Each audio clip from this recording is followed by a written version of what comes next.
So that helps a lot to reduce the environmental impact.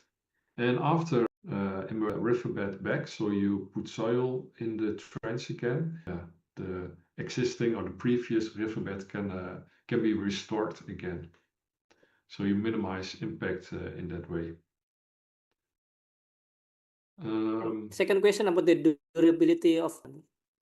Yeah, so there are rubber seals in between the joints, and rubber seals deteriorate, but they deteriorate because of sunlight, and there is no sunlight in the tunnel with the rubber seals there. But the issues who do occur is by bad execution, when you do not properly place those rubber seals into the cast joints, and then some leakages can occur after installation. So, but all tunnels leak, bore tunnels leak as well, cutting cover tunnels leak, and immersed tube tunnels, they are all leaking. So at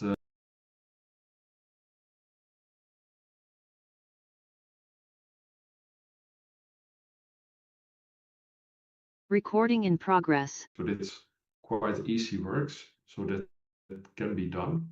And what we see in, we do a lot of renovation on existing tunnels. The renovation works are mainly because of ventilation needs to be replaced. We have new lighting systems, we have new detection systems on safety. So that's why we need to change things in tunnel, things changing on the concrete or on the joints. What we do see is some corrosion. The GINA is mounted on a steel frame at the end of the tunnel element, and we sometimes see some corrosion of those steel end frames, because in the Netherlands during winter time, salt is being put on the prevent ice from building up, so it's melting the ice, such that the traffic can go safe through the tunnel. And this salt is very aggressive, and that is attacking our steel end frames. So that's actually what we see in existing tunnels. Okay. Any other response from Pak Rian? That's not from me. I think the one that Pak Aran mentioned is already very clear. Thank you. Okay, I will invite for the other participant, other audience. You can raise hand if you have any from the audience. You can raise hand, or you can ask in Bahasa. Maybe we will translate it.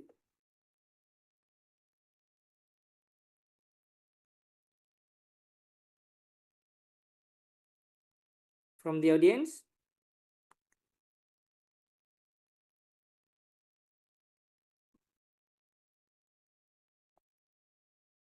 Any raise hand? Or we will wait for the audience to raise hand. Do you still have any question, Pak? It seems like there are some questions that posted in the chat. Maybe I just mention it. Yeah. One is from Mr. Rahmat Yusuf. The question is, which is more advantageous in terms of the structure and stability between monolithic tunnel and segment tunnel? If using segment tunnel, how are they connected? I think some has been discussed with Mr. Aran, but if Mr. Aran have any feedback regarding this question. Yeah, so segmented tunnels, they are segmented. Every 25 meters there is a joint. And during transportation, there is a longitudinal pre-stress through the entire tunnel element, and that is holding together the segments.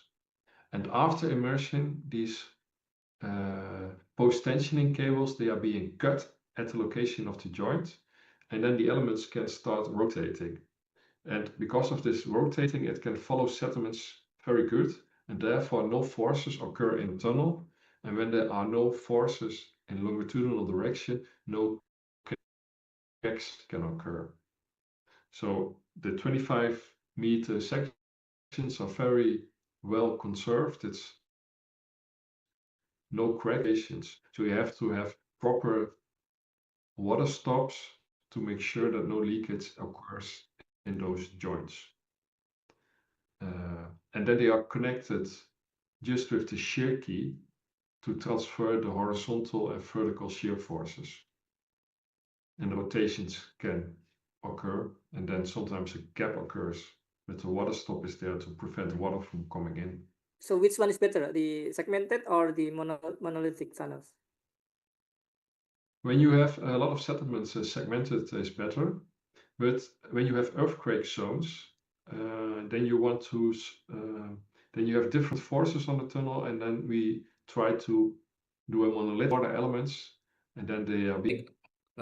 Terkait immerse tunnel tadi, seperti yang disampaikan dari Saman Corporation, ada isu lingkungan, baik masalah pesut yang di daerah sana ketika dredging, termasuk juga daerah bakau yang cukup banyak daerah di sana gitu. Makanya kemarin waktu mereka tim EMS itu, saya menawarkan opsi selain tunnel ada juga metode dengan jembatan.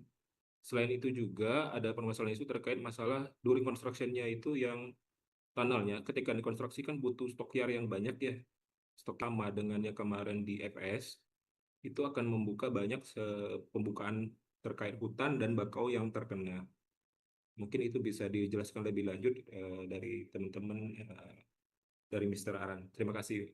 Okay, Mr. Aran, the question is related to the issues with mangrove and fishery.